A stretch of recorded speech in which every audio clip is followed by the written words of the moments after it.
Hello guys, welcome back to my mini blog. तो सबसे पहले आप सभी को गुड मॉर्निंग।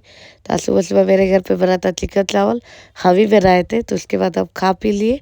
खाने पीने के बाद फिर चले गए जहाँ काम हो रहा था, वहाँ पे गए। तो पहले से ही देखे दिव्या पहुंची हुई थी, अब पागलपंती अपना शुरू की हुई थी।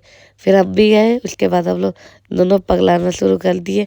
ऐसे फालतू फालतू चीज़ कर करके अपना टाइम पास करते हैं। फिर उसके बाद चले गए हम लोग खाना खाने के लिए। खाना खाए यहाँ पे। खाना खाने के बाद फिर उसके बाद हम लोग आ गए जहाँ काम हो रहा था वहाँ पे थोड़ा सा पुट्टी का काम था।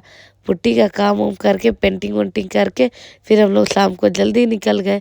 निकलने के बाद फिर हम चले गए मोमो खाने के लिए। मोमो खाए। मोमो खाने के बाद फिर हम चले गए आइसक्रीम खाने के लिए साथ में। आइसक्रीम यहाँ पे खाए, फिर उसके बाद ब्राउनी खाए। ब्राउनी विथ आइसक्रीम भी खाए। खाने होने के बाद फिर हम आ गए घर। तो आज का ब्लॉग को यहीं पे एंड करते, मिलते हैं नेक्स्ट ब्लॉग में। Tata bye bye.